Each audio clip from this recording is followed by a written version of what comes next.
Mangwanana akanaka sangano dzina raMwari. Tinoda kutenda Mwari nemukana watawa nawo mangwanana ano wekuti tive nechidzidzo pamusoro peutariri. Takanangana nemusoro wekuti kugona kuzviriritira munharaunda ine denda ranetsa reCovid-19. Donzo rechidzidzo nderekuti tigone kudenana mwoyo, tibatsirane kuti tingaita sei mukati menguva idzodzi sevana vaMwari uye sevatariri. Ngatinamatei. Baba wedu muriko kumusoro kudenga, toda kutendai nemukana uno wamatipa. Tava pano sevana wenyu, chitaurai kwatiri muchindisanisai semudziyo. Maitai Jehovha, takutendai chiponesera Jesu Kristu tenzi wedu. Amen. Kutanga nyaya yedu vana vaMwari, toda kuti tinzwisise kuti isu tiri watariri.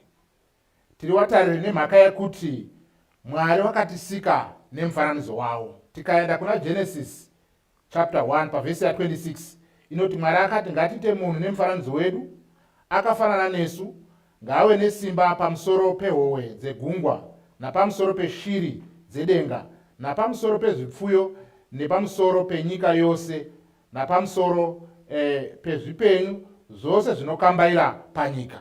Tirikuona kuti Mwari atita vatariri pazvinhu zvaakasika, otipa simba pamusoro pazvo.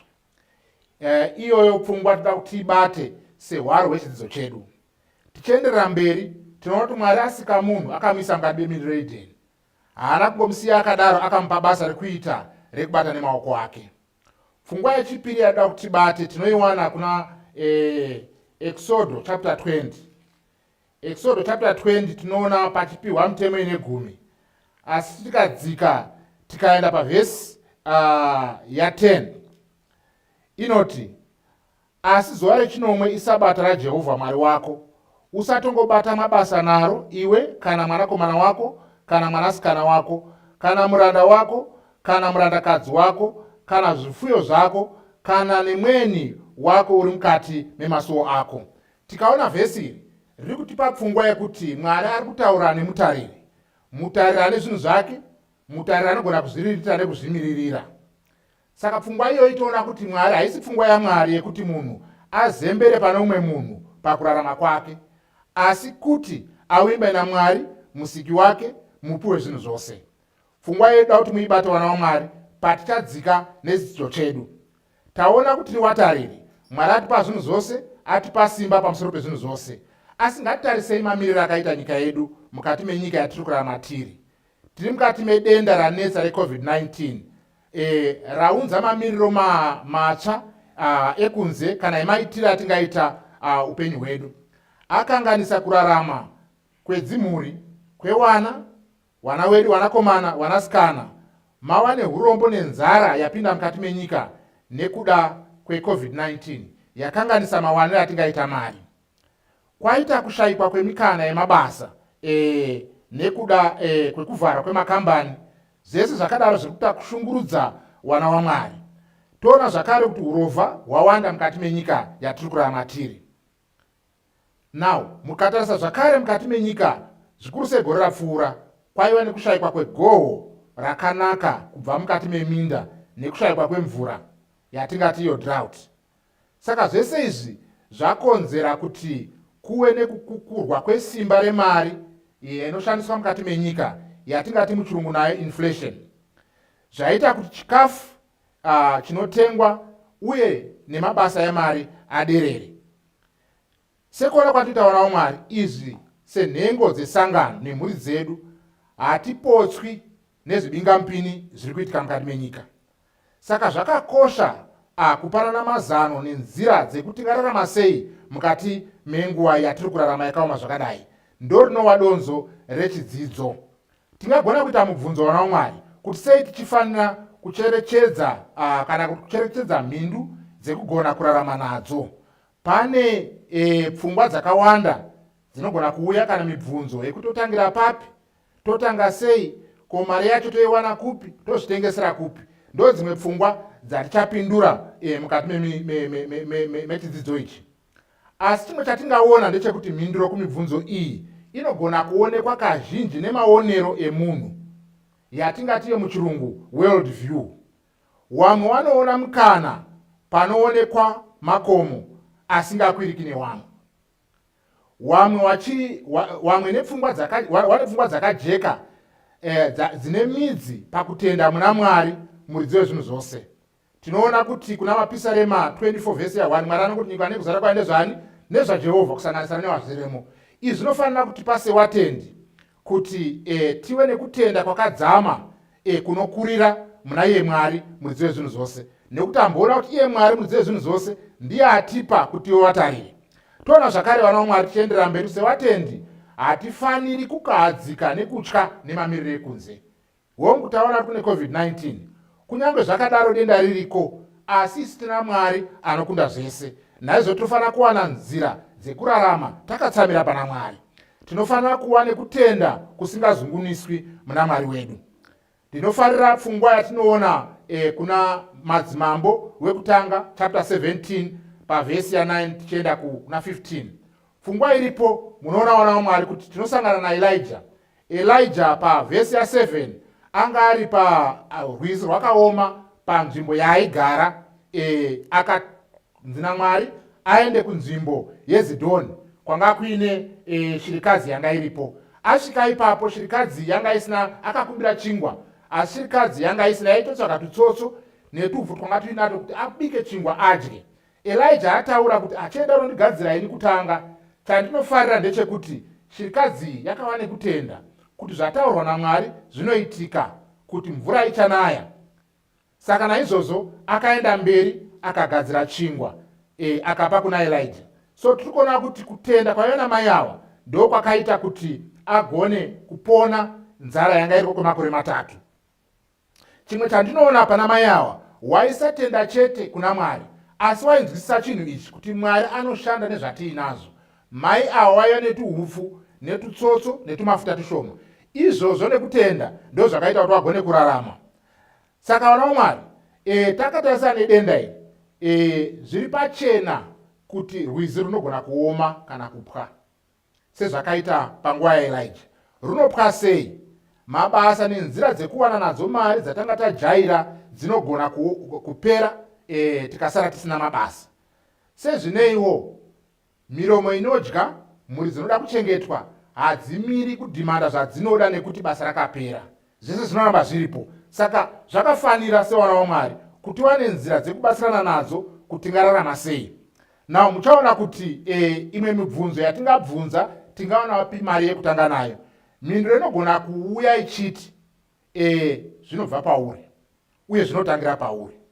Zvinogona kubva kuhama, zvinogona kubva kushamwari, zvinogona kubva kukambani kwaunoshanda. Asi zvese zvinotsvaga kuti iwe semunhu uzvimiririre, uzviise pachinzvimbo chekuti uda kuti ubatsire mhuri yako ugone kuzviraramisa. Tichaona zvakare kuti zvakakoshei wana waMwari kuti tiite mhindu dzinogona kutiraramisa.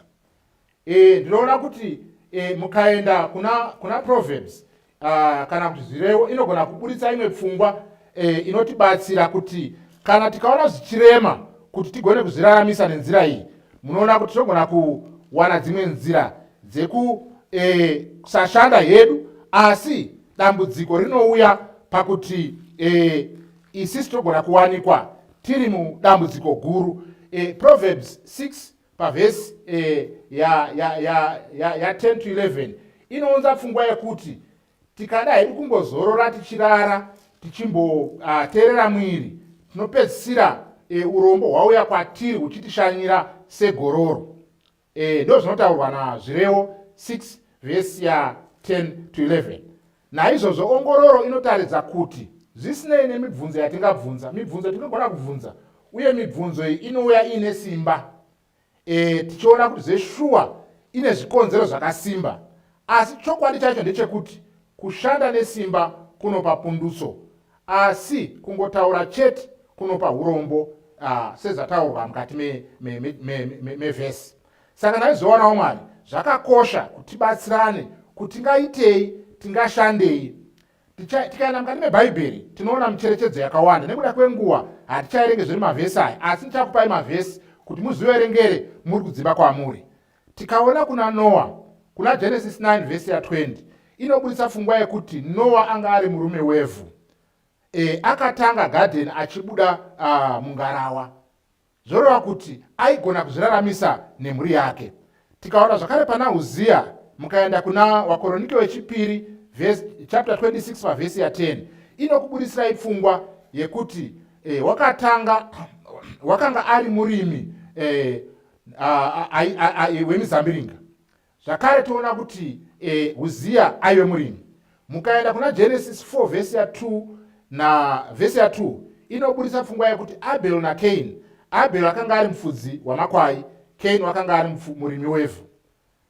Moita zvakare kuti kuna Genesis chapter 46 vhesi ya 33 na 34, Joseph achitaura navakoma wake anoti, kana Farao akubvunzai munopindura muchiti, Farao akakubvunzai kuti munoita nezvei, waranda wakoma waJoseph wakataura kuti wapindure wachiti, waranda wenyu waiva wapfui wezvipfuyo kubva paucheche hwedu kusvikira zvino isu namadzibaba edu. Now pfungwa yatiri kuona apa wana waMwari ndeyekuti wana waJacob waiva nenzira yekurarama nayo.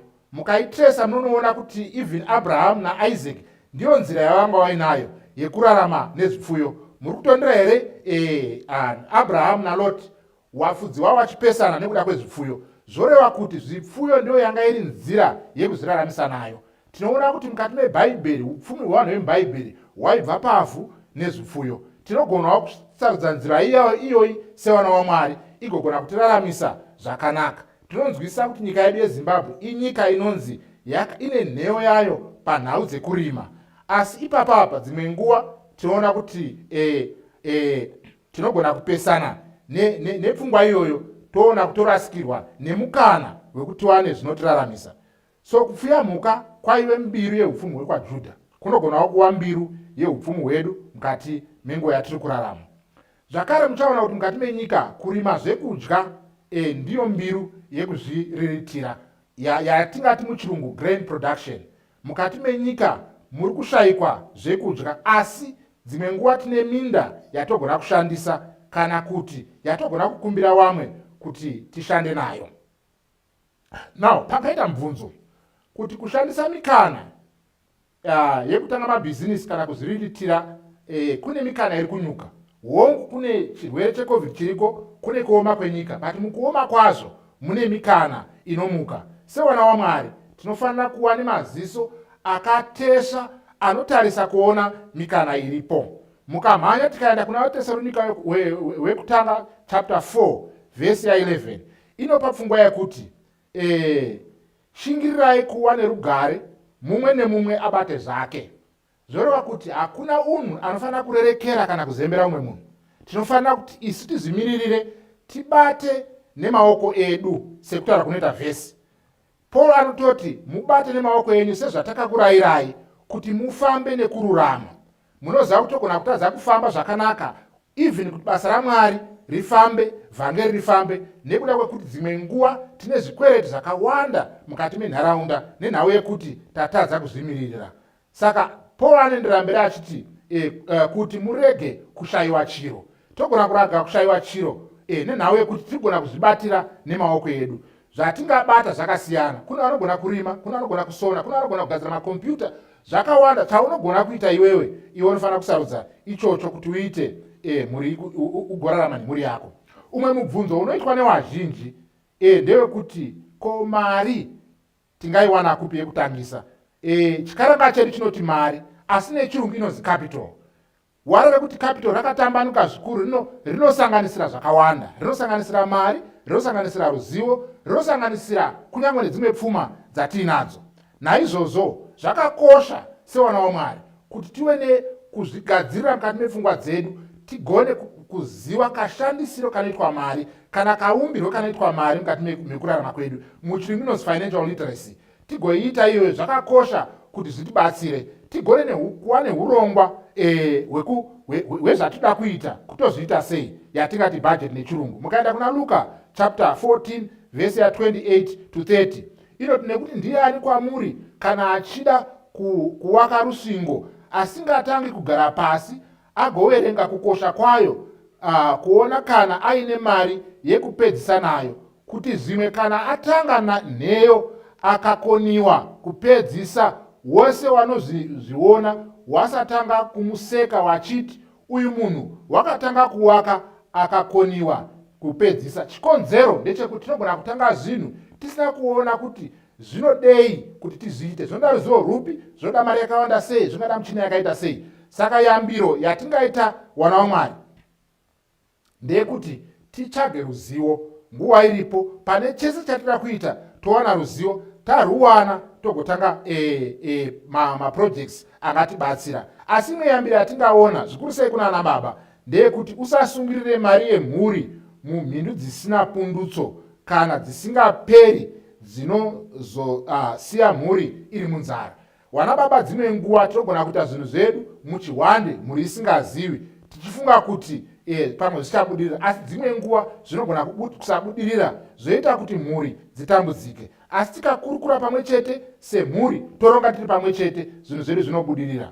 Now, imwe nzira yatingakwanisa kuona nayo kuti tigone kuwandudza upenyu hwedu ndeyekuti tisatarisa chinhu chimwe chete nekutaona kuti rwizi runogona kupwa. Saka ngatiwe nenzira dzakawanda dzinoita kuti tigone kurarama nadzo. Pfungwa tinoiona kuna Deuteronomy chapter 28 pavhesi ya 1-12 patinoona Mwari achitsanangura nekunongedzera zvikomborero zvaizouya zvakasiyana siyana zvaiuya kuna Israeri. Kwaiva nezvikomborero zvemombe, kwaiva nezvikomborero zvemakwai, kwaiva nezvikomborero zvemuminda, kwaiva nezvikomborero even mundiro yaikanyirwa chingwa. Zvoreva kuti tinofanira kutarisa mikana yakasiyana siyana yekuti tigone kurarama nayo. Ongororo iyi inotarisa kuti inotarisa mabhizinisi mazhinji akabudirira anoratidza kuti akatangira patafura yekudyira. Vanhu vachitokurukura vari padya vachipanana pfungwa. Amwe akatangira munzvimbo dzekubikira, amwe akatangira mumagaraji, amwe akatangira mupanda mudiki. Zvoreva kuti patinotangira hazvinei kuti atangira pakuru, ngatange ine chinhu chidiki chinogona kutiita kutiendere mberi neupenyu. Now, imwe pfungwa pakutanga zvinhu inhau yekutsungirira. Kutsungirira kwakakosha wana waMwari. Wazhinji wakatanga zvinhu zvawakasiyira panzira nekuti wakakuunika mukati menzira. Ndinofarira nyaya yatinowana kuna Genesis chapter 26 inotsanangura nyaya yaIsaac. Isaac ari kuenda munzvimbo yemaPhilistines, wakawane godo, wakamuvharira matsime. Iyi pfungwa itoona pana Genesis 26 vhesi ya 22. Akavhara matsime akanga achera nevaranda waAbraham, akavavhara katatu. Asi Isaac akaenderera mberi achichera matsime. Isaac achera matsime. Pavhesi ya 11 tinonzwa kuti zvino Isaka wakadzvara zviyo munyika iyo, akawana gore iro rune zana. Jehovha akamuropafadza. Munhu uyu wakava mukuru, akaramba achiwedzerwa kusvika ava mukuru kwazvo. Wakanga ane pfuma yamakwai nemombe nemhuri huru. WaFiristia wakamugodora. WaFiristia wakamugodora nekuti pakaita Isaac kuti ave negohwo guru, inzvimbo yavaiti igwenga, hapana chinobudapo. Asi Isaac aiva nekutenda kuti naMwari wake pane chinobuda. Zviro kwazvo Isaac akatsimirira, akatsungirira, Mwari akamukomborera. Ndiri kuti mangwanani wana waMwari, ndiri kuti nesuwo togona kutsungirira. Tatsungirira tine kutenda muna Mwari, Mwari anotibatsira kuti pane zvatiri kubata tinogona kubudirira. Now, sekutaura kwataita ndogona kunga pane mubvunzo pakati penyu kuti atazvinzwa zvinototangira papi. Pekutangira paripo, ende unotangira pauri. Tangira pauri ipapo, tanga nezvauri nazvo. Now, mukaenda kuna Exodus chapter 4 vhesi ya 2, pane pfungwa iripo inotibatsira. Mwari achitaura naMozisi anomubvunza kuti unei? Zvino Jehovha akati kwaari, chichi icho chiri muruoko rwako? Akati itsvimbo. Mwari akaita zvishamiso netsvimbo muruoko rwaMozisi nekutsemura gungwa dzvuku. Zvoreva kuti Mozisi akabvunzwa changa chiri muruoko. Pamangwanani Mwari ari kutibvunza kuti hongu toda kuita mhindu dzekuraramisa mhuri, asi tinei mukati meruoko rwedu? Pane zvatiinazo, ngationgorore zvatiinazo tigotangira ipapo, Mwari achitikomborera. Nenzira imweyo Mwari anogona kushanda nesu agotibatsira. Saka tinoona kuti sewana waMwari munoziva kuti unogona kutanga kunyange nehuku imwe chaiyo. kune vanogona kuona zvemasaisai, pane ingazi nemuchirungu one hand campaign irimo inotsanangura kuti munhu akabudirira wachitangira pahuku imwe chete zvichikwira zvichienda. But handisi kuti tese togona kutanga nehuku, togona kutanga nechese chatogona kutanga nacho kunyange chiri chidiki sei. So mubvunzo ungangoita ndeyekuti wana waMwari, tataura sezvataita izvi, mubvunzo unoti takamirirei? Taona kuti nezvatiinazvo. Munoziva ndakambosangana neumwe munhu aitaura pfungwa yekuti dai ndawana munhu anondipa $500 ndine project yanoda kuita inogona kubudirira, nditori nekwekunotengesera nezvimwe zvese, asi chandashayiwa $500. Ndikavabvunza vakuru avo ndikati munei, akandine mombe 13. Mubvunzo wandakasara ndiinawo ndekuti munhu haana mari here uyu? Pamombe idzodzo aigona kutengesa mombe akawana 500 akatanga chinhu ainacho. Ndiri kungounza pfungwa iyi yekuti mukatarisa mudzimba dzatinogara tine zvinhu zvakawanda. Wamwe tototsvaka zvikwereti zvekuti tange zvinhu, pamwe tine motikari dzinokwana 3, pamwe tine zvimwe zvemukati medzimba dzedu. Ngatizviongororei toona kuti tinogona kuzvichinja izvozvo zvigoita mari tigozvishandisa. Wana baba zvikuru, tikaenda pana Genesis chapter 30 verse ya 30 tinosangana neumwe murume anonzi Jacob. Tinomuziva aenda kwaLabhani, kwasekuru wake. Asvika ikoko akashandira Labhani kwemakore 14 ashandira madzimai, asi ane pfungwa yaanotaura yandofarira inofanira kutaurwa nababa umwe naumwe. Zvanzi naJacob panapa, nokuti zvamaiwe nazvo ndisati ndasvika zvanga zviri zvishoma, zvakazowanda zvikawa zvizhinji. Jehovha wakakuropafadzai pose pandakatsika. Pekupesera ndo pandofarira. Zvino ndichabatira imba yangu rinhiko. Mubvunzo unofanira kubvunzwa nana baba wose. Unogona kunga uri pakambani paunoshanda, uriyo mabata kina zvose. Asi sekudzidza kwataita kuna madzimambo wekutanga chapter 17 verse ya 7, kuti rwizi runogona kupwa. Pauri mabata key nhasi, mangwana unofuma usipo. Asi unofanira kubvunza kuti mhuri yangu ndichaibatira rinhiko, nekuti mhuri ucharamba uinayo as long kana Mwari achikupa upenyu. Saka tinoona kuti Labhani akabvunza Jacob kuti pavhesi ya 31 ndokupeiko. Na unoona kuti Jacob akatori nezano rake raanga ainaro raakatsanangura kuna Labhani. Labhani akabvumirana naro, ratinoona pavhesi ya 34 paanobudisa pfungwa yekuti ndizvo hazvo ngaziwe saizvozvo. Saka tiri kuti wana waMwari sana baba tinofanira kunga tine urongwa hwekuti mhuri dzedu dzingararama sei, tingadziraramisa sei. Ipapo tichaona kuti Jacob pashure pekunga aita pfungwa iyi, vhesi ya 30 chapter 30 vhesi ya 43 inozobudisa pfungwa yekuti Jacob akawa nepfuma zhinji yemombe navarandakadzi navarandarume, nekuda kwepfungwa kana decision yaakaita. Izvo zvinofanira kuitwa sana baba. Mubvunzo umwe ungabvunzwa nana baba nana mai nedzimhuri ndekuti tazvinzwa kutogona kutanga zvinhu, asi totangira kupi, totarisa kupi, inzira dzipi dzatingaita. Tapa mienzaniso yatatora mukati mebhaibheri yataona kuti yaibva pazvinhu zvipfuyo nevhu, asi hazvirevi kuti ndo zvega zvinogona kuitwa mukati mekurarama. Naizvozvo hatingakwanisi mukati mechidzidzo ichi kuti tive nenzira yekudoma kuti ita ichi nechocho, asi iwe unoziva zvaunogona, unoziva zvaune ruzivo nazvo, ugozviita izvozvo. Ukaona mukati mebhaibheri zvakare mune mienzaniso yakawanda. Tinoona Pauro aita zvematendi kuna mabasa apostori 18 vhesi ya 3. Tikaona Lydia watoti Dorcas aita mabasa ekutengesa. Tikaona zvakare wadzidzi wairaura howe. Zvoreva kuti wana waMwari zvakawanda zvatinogona kuita mukati mekurarama kwedu, asi cherechedza huru haisi pabasa raitwa, asi ndeyekuti tagona here kuti zviunze chewiri mukati memba mhuri rigogona kurarama. Tisawe wanhu wari dambudziko kune vamwe vatorarama nawo. Tisakanganisa basa raMwari, basa raMwari risafira mumaoko edu nekuda kwekuti hatina chouwiri chatiinacho. Muchaona kuti sewana waMwari tinogona kukanganisa kufamba kwebasa raMwari nekuti hatina kushandisa matarenda atiinawo. Pakupedzisira wana waMwari, ngative nepfungwa iyi.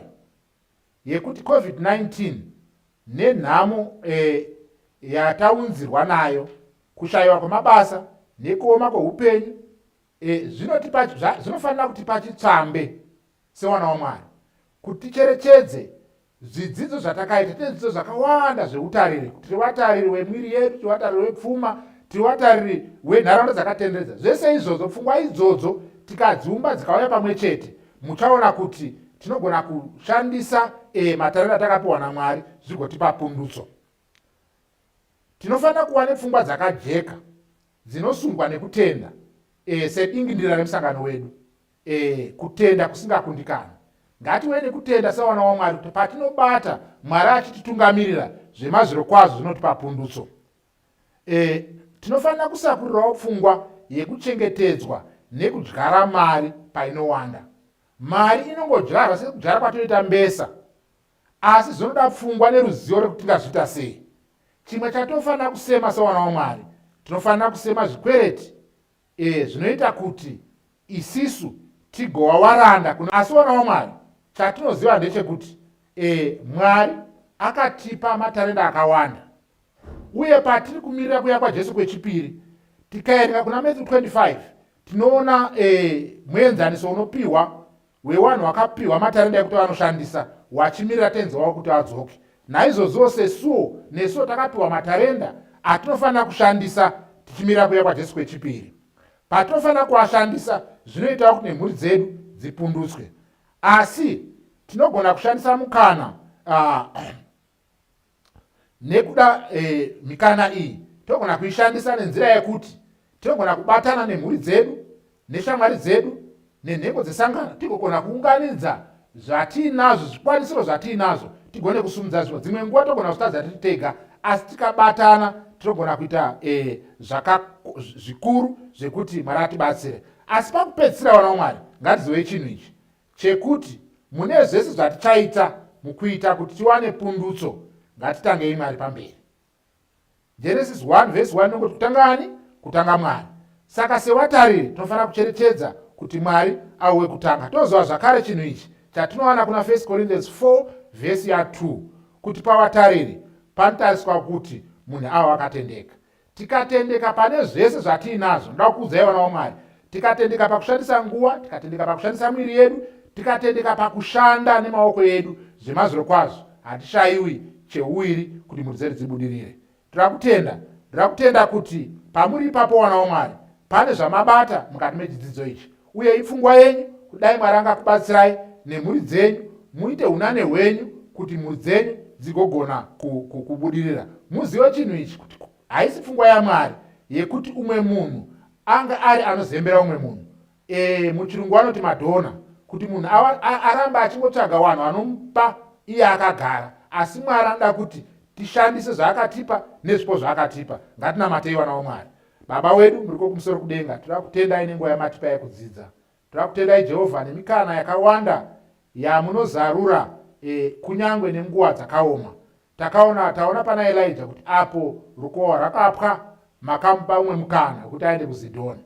Nesuwo Jehovha mabasa anogona kunge akapera nekuda kweCovid-19, asi muri Mwari hamupererwi, munovhura imwe mikana yakawanda. Chitibatsirai sewana wenyu kuti tigone kuona mikana painozaruka, tiibate nguva iripo, tigokwanisa kuita kuti mhuri dzedu dzirarame, basa renyu risafire mumaoko edu. Maitai Jehovha, mbiri nerikudzo todzosera kwamune zvakufanirai. Tanamata chiponesa Jesu Kristu tenzi wedu. Amen. Maitai wana waMwari.